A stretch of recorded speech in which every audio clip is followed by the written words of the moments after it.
of hearing that the whole of the Labour cabinet is gay. So on this show we'll go one stage or a car.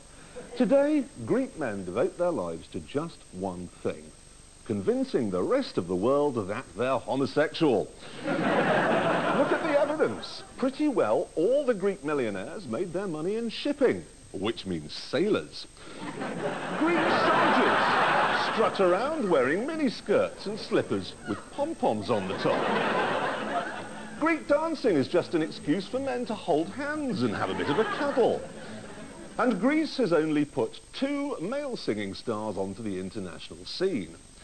This one wears a dress, and this one. The thing is, though, it's all a con. Greek men are emphatically not homosexual. They want us to think they are, so that when our girlfriends say they're going on an all-girls holiday over there, we won't mind.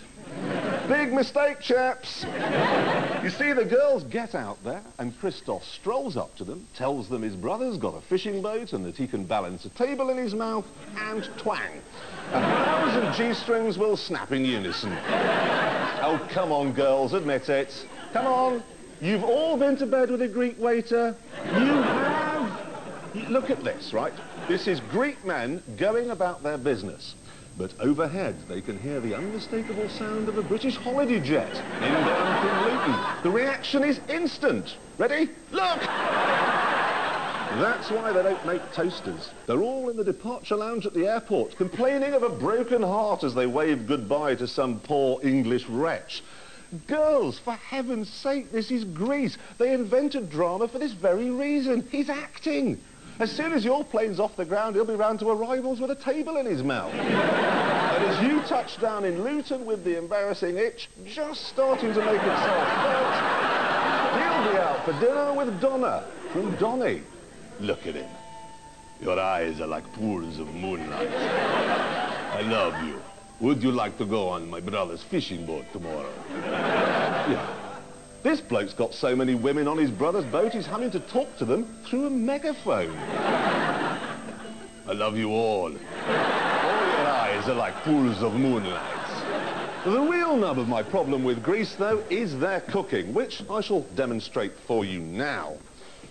We take a pan, put it on the heat, we get some cheese from a goat, put it in the pan, and now we need the vital ingredient, some oil. Here we go. Talk among yourselves. There we are, that's the olive oil. Now, what you really need for the extra flavour is more oil. I like this. Again, don't skimp, don't. There we go, and now, of course, we need the seasoning. This, of course, is crucial in all cooking. There we go. Just a hint. Quite a big hint.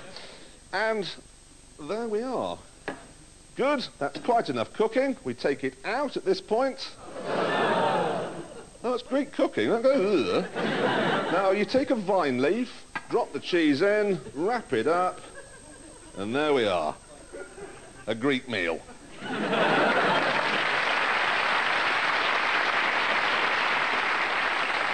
Of course, the big advantage of eating leaves is they make you look more gay.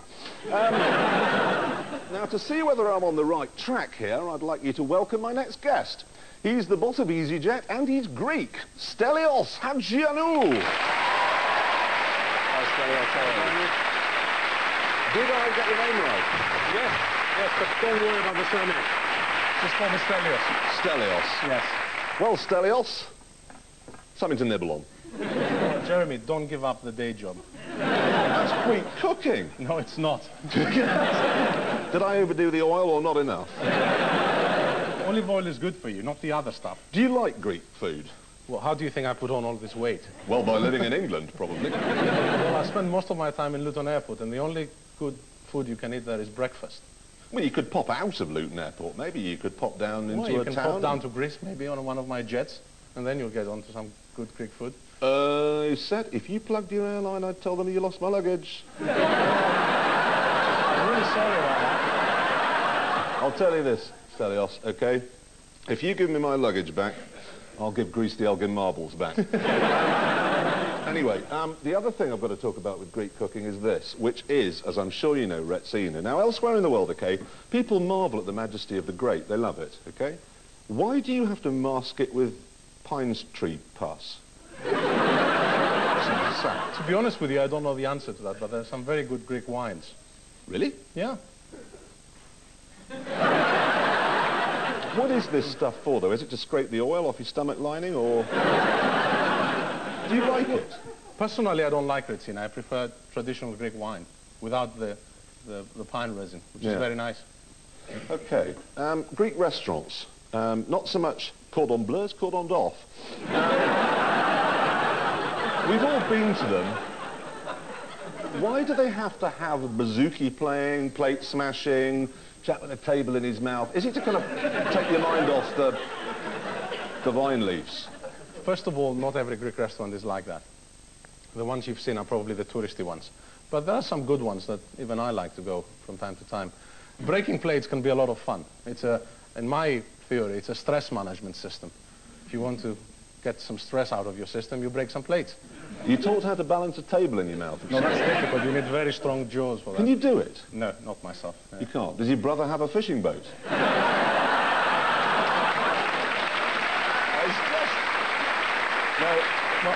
My brother has a few boats, but they're not fishing boats, they're oil tankers. Oil tankers, right. Got a lot of girls on one of those. What's the matter, though, with Greek women? Why do Greek men not choose to go out with Greek women? Oh, there's nothing wrong with Greek women. They're very good looking, actually, and they're getting better. Looking after themselves, they're going to the gym, they're taking care of their diet, they're dyeing their hair blonde. Really? Some of them are, yeah. I'm trying to work out, what do you think it is that English girls see in Greek men? Well, it's a bit difficult to answer that question and sort of remain modest. I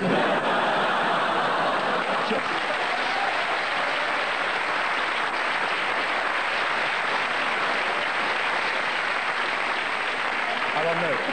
Come on, don't be modest. Tell us, what is it? Ask your girlfriends.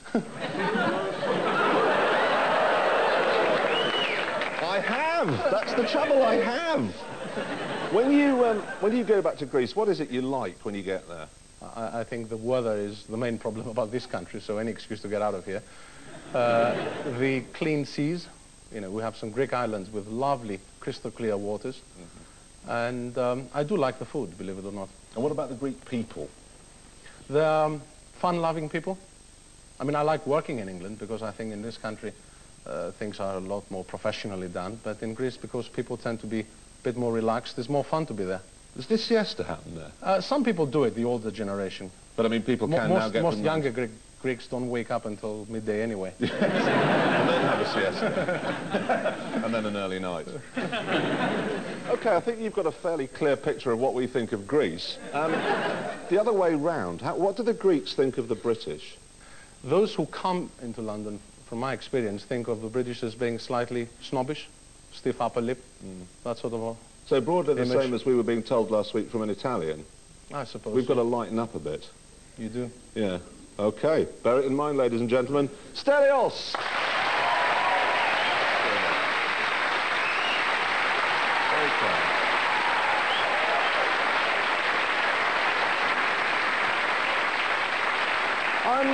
I'm sorry about being so hard on Greece, everyone. I know they gave us Socrates and Archimedes, but never forget, they also gave your girlfriend herpes. Right. What's next? Well, those...